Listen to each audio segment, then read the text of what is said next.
Hello friends, welcome back to my gardening channel. Friends, gardening एक बहुत ही ज़बरदस्त सी hobby है और ना सिर्फ हॉबी बल्कि ये एक एंटी डिप्रेसेंट भी है। और आजकल के माहौल के हिसाब से ना सिर्फ बड़ों बल्कि बच्चों के लिए भी गार्डनिंग में इंटरेस्ट लेना बहुत ही ज़रूरी है। बहुत सारे लोग बहुत ही इंटरेस्ट है गार्डनिंग स्टार्ट तो करते हैं, लेकिन बाद में कुछ रीजंस की वजह से डिसअपॉइंट होकर के गार्डनिंग छोड़ देते हैं। ऐसा इसलिए होता है कि मुसलसल चीज़ें ग्रो करने के बाद हमें मुसलसल नाकामियों का शिकार होना पड़ता है। तो आज की वीडियो में मैं आप लोगों के साथ शेयर करने वाली हूँ कुछ ऐसी मिस्टेक्स जिन्हें अवॉइड करके आप भी गार्डनिंग में सक्सेसफुल हो सकते हैं। सबसे पहले तो ये बात ध्यान में रख लीजिए कि आपको अपने इर्द गिर्द जितने भी सक्सेसफुल गार्डनर्स नजर आते हैं, ये वो लोग हैं जिन्होंने पास्ट में बहुत सारी गलतियां की, लेकिन वो डिसअपॉइंट नहीं हुए, डिस्करेज नहीं हुए। उन्होंने अपनी गलतियों से सीखा और उन्हें सुधारा। फ्रेंड्स, सबसे पहली मिस्टेक ये होती है कि हम अपने प्लांट्स के साथ इतना अटैच हो जाते हैं कि हम उन्हें सही टाइम पर कट नहीं कर पाते, बल्कि प्लांट बढ़ते बढ़ते इतने बुशी हो जाते हैं कि तरह तरह की बीमारियों का शिकार हो जाते हैं।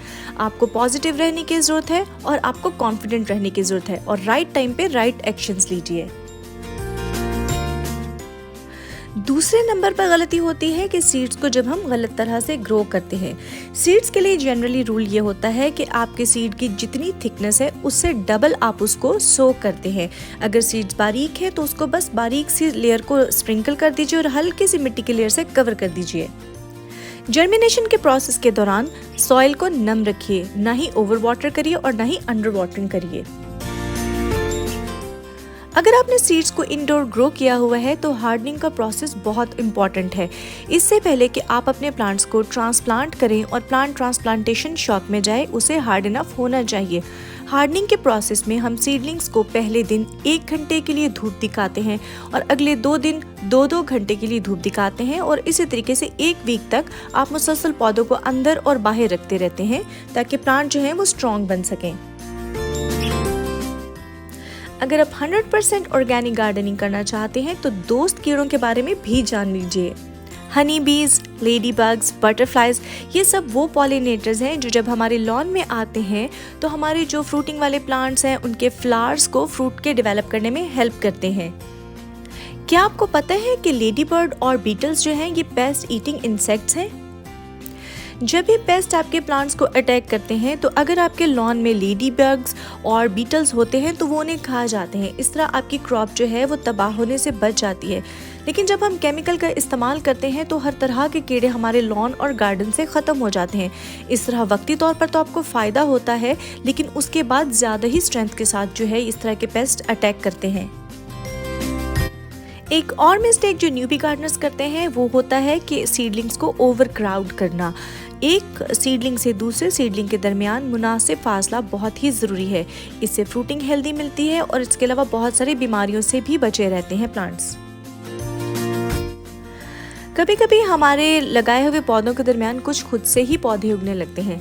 जब हम नई नई गार्डनिंग करते हैं तो हमें देख के बहुत खुशी होती है कि हर तरफ नए नए पौधे उग रहे हैं, लेकिन याद रखिए ये वो वीड्स हैं जो आपके एक्चुअल प्लांट के न्यूट्रिशंस को चुरा लेते हैं। इन्हें वक्त पर रिमूव करना बहुत ही ज़रूरी है। अब जिस मिस्टेक के बारे में मैं आपको बताने वाली हूँ, अगर आप इसको टाइम पर रिकवर ना करें तो ये बहुत ही वाइटल हो सकती है। फ्रेंड्स, जब भी आप अपने लॉन में मूव करते हैं पत्तों को उल्टी साइड से ज़रूर देखें कि कहीं आपके प्लांट पर किसी तरह की बीमारी का हमला तो नहीं हो रहा, क्योंकि बीमारी जब बढ़ जाती है तो उसको कंट्रोल करना उतना ही मुश्किल होता है। बल्कि हर 2 हफ्ते में 1 लीटर पानी लीजिए और उसमें 1 टीस्पून सोपी सोल्यूशन बना करके अपने प्लांट्स को अच्छे तरीके से ऊपर और पत्तों के नीचे से वॉश करिए। सोपी सोल्यूशन के अंदर बेकिंग सोडा का इस्तेमाल भी बहुत अच्छा रहता है। ये फंगस से होने वाले काफ़ी तरह के प्रॉब्लम्स को कंट्रोल कर लेता है। एफिड्स का अटैक होने पर अपने पौधों को अच्छे तरीके से वुड ऐश से ढक दीजिए। रात में अच्छे से पौधों को ढक दें और सुबह में सादा पानी के साथ इसे वॉश कर दें। इससे भी काफ़ी हद तक आपके प्लांट्स जो हैं इस तरह की बीमारियों से बचे रहते हैं। फ्रेंड्स, अब एक और बहुत ही इम्पॉर्टेंट मिस्टेक मैं आप लोगों के साथ शेयर करने वाली हूँ कि हम में से अक्सर जो न्यूबी गार्डनर्स होते हैं वो प्लांट्स को बहुत ही ज़्यादा फर्टिलाइज़ करते हैं। उन्हें लगता है कि हम जितनी ज़्यादा फर्टिलाइज़ करेंगे उतना ही ज़्यादा जो है हमारे प्लांट्स फ्लावरिंग या फ्रूटिंग करेंगे। तो प्लांट्स को फर्टिलाइज़र ज़रूर चाहिए होती है, लेकिन एक मॉडरेशन के साथ आप उनको ये चीज़ें ऑफ़र करेंगे जितनी उसकी रिक्वायरमेंट है। आप इसके लिए मार्केट में अवेलेबल NPK के रेशियो के साथ आने वाली फर्टिलाइजर्स यूज कर सकते हैं। सिंथेटिक फर्टिलाइजर्स के अलावा ऑर्गेनिक फर्टिलाइजर्स की बैग पर भी आप ये रेशियो देख सकते हैं। NPK नाइट्रोजन, फास्फोरस और पोटेशियम के लिए स्टैंड करता है और ये की एलिमेंट्स जो हैं ये प्लांट की ग्रोथ के लिए बहुत ही की रोल प्ले करते हैं। फ्लावरिंग और फ्रूटिंग वाले प्लांट्स के लिए 3-1-2 या फिर 6-2-4 या फिर अगर प्लांट्स बहुत बड़े साइज के हो गए हैं तो 9-3-6 की रेशियो जो है ये बहुत ही आइडियल रहती है।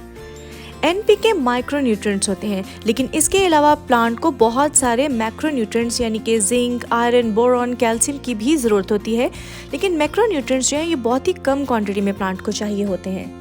अगर आप बिगनर हैं और ये सब आपको बहुत कॉम्प्लिकेटेड साउंड कर रहा है तो फिर ऑर्गेनिक फर्टिलाइजर जो है उनको प्रेफर करिए, उसमें ओवरडोज होने के चांसेस बहुत ही कम होते हैं।